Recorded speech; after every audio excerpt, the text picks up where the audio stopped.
Je suis d'autant plus enchantée que votre district se porte bien, très bien.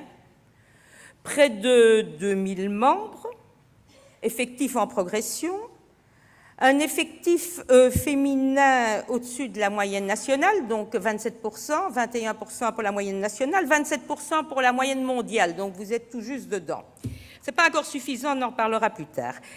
Alors, 90 clubs aujourd'hui, excusez-moi, je suis belge, 94 clubs aujourd'hui, bientôt 96, donc 3 nouveaux clubs pour le moment.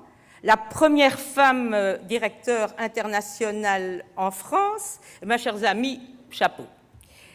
Alors, je profite également de l'occasion, parce qu'autrement, il ne va pas être content, de vous transmettre les félicitations de mon alter ego, le président du Conseil, Jean-Jacques Stoffelmock, car nous avons eu l'occasion d'assister à une réunion à Augsbourg, donc au Forum européen, avec le président Yamada, et je puis vous assurer, ça vraiment c'est vrai, que votre district 103 Sud-Ouest a été largement mis à l'honneur et mis en évidence. Alors, qui suis-je donc pour affirmer cela? Bon, je vais me présenter quand même un petit peu. Donc, Corinne Blumendahl, membre depuis 1980 de notre grande famille, passe président de club, de zone, de région, de commission, district national, passe gouverneur, passe président du conseil, et dois-je le dire, seul président du conseil en Belgique, c'est quand même mieux qu'en France. On n'a pas eu de directeur chez nous, mais on a une présidente du conseil, c'est moi. Et nous avons au sein du Lions Club International un panel extraordinaire de formation. Un panel de formation qui peut nous aider non seulement dans notre vie Lyon, mais également dans notre vie professionnelle et dans notre vie tout court. Et ça, il ne faut pas l'oublier. Mais en France, vous aviez pris depuis quelques années l'excellente décision d'envoyer votre deuxième vice-gouverneur à Ali. Eh bien, chers amis, je me suis battue. J'ai été aidée, mais je me suis battue pour qu'on puisse quand même organiser cet institut en français, en France, en l'autofinançant. Donc, il sera financé par les districts et multidistricts. Cela, évidemment, après approbation du Conseil des gouverneurs. Ça n'a l'air de rien, mais c'est une expérience pilote. Augsbourg va d'ailleurs nous envoyer des observateurs, car c'est la première fois qu'ils autorisent cette décentralisation. Et c'est la première fois qu'ils acceptent de confier cette responsabilité à l'extérieur. Et c'est un fameux pas vers un changement dans notre fonctionnement international. Et cet institut, qui, comme tous les instituts, accueillera au maximum 25 candidats, qui ont été au minimum président de club et au maximum deuxième vice-gouverneur, se tiendra donc à Paris du 17 au 20 mars 2016 à la Maison des Lions. Et là, je profite de l'occasion pour vous expliquer en quoi nous ne parlons plus de EMF, mais bien d'EML, donc comme traduction de GLT, qui est Global Leadership Team, traduit en France par Équipe mondiale du leadership, et l'EME, Équipe mondiale de l'effectif.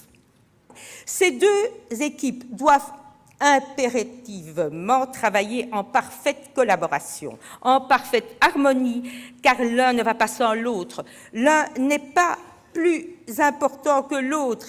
Voici une formule simple, donc plus de formation, leadership plus largement diffusé, satisfaction des membres, maintien de l'effectif, augmentation de l'effectif égale mieux servir. Et je vous assure que l'augmentation de l'effectif, ce n'est pas pour remplir les caisses d'Augsbourg, ce n'est pas pour construire un palais extraordinaire. Il faut aller à Augsbourg, vous verrez que le Lions Club International a une maison tout à fait normale, mais c'est tout simplement parce qu'au plus de membres nous avons, au mieux nous pourrons continuer à servir. Nous sommes à la veille de ce deuxième centenaire et nous devons continuer pour faire fonctionner cette belle machine, et nous devons tout faire pour que cette machine soit toujours efficace dans 10, 20 et sûrement 100 ans, même si nous ne serons plus là pour le voir.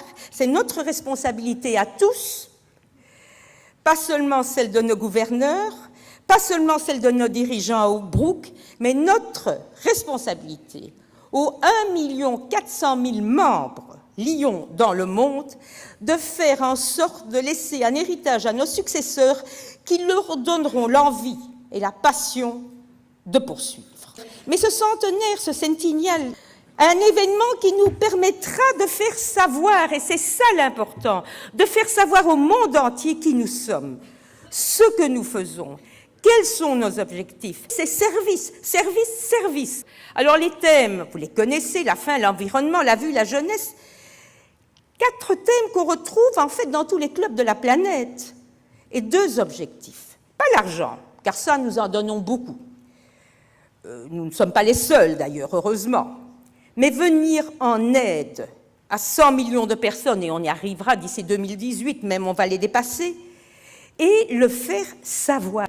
Et pour une fois, ce sont les clubs qui décident. Ça aussi, c'est une nouveauté. Comment ils vont procéder, ce qu'ils vont faire. Les 46 000 clubs de la planète. On nous demande ce qu'on fait le mieux chez les Lions, servir, venir en aide, avec, ça c'est facile évidemment, dignité, harmonie et humanité. Et on a besoin de nous, Madame l'adjoint au maire l'a encore bien souligné hier, on a besoin et on aura de plus en plus besoin de nous. Donc il ne faut vraiment pas perdre ça. Nous devons le faire encore plus et encore mieux. Alors nos clubs sont vieillissants, nous sommes vieillissants, malgré qu'il y a des jeunes, donc nous devons créer des clubs. Nous avons maintenant, vous voyez sur ce tableau, de nombreuses possibilités. Il y en a encore plus. Hein. Il y a les clubs traditionnels, ça c'était avant. Les branches de clubs, c'est important. Les clubs universitaires, vous en avez un en France, et c'est ici justement. Les cyberclubs, donc c'est les clubs sur Internet, les clubs d'intérêt spécifiques, les clubs familiaux aussi. Et tout ça nous permettra d'attirer des jeunes, mais également des moins jeunes, hein, parce qu'il ne faut pas penser, les moins jeunes peuvent encore faire beaucoup de choses, et de créer des clubs mixtes, d'attirer des femmes. Et ça, c'est également le grand défi de ce début du 2e centenaire. Ici, quelques dias que j'ai eu le privilège d'obtenir de notre future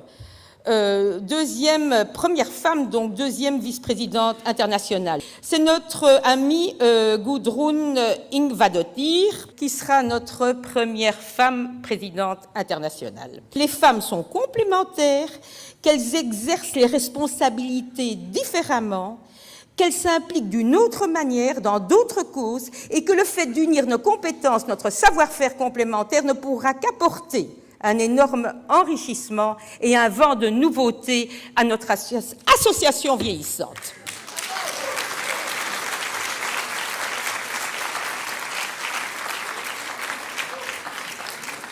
Travaillons ensemble dans la dignité, l'humanité et l'harmonie. Je vous remercie.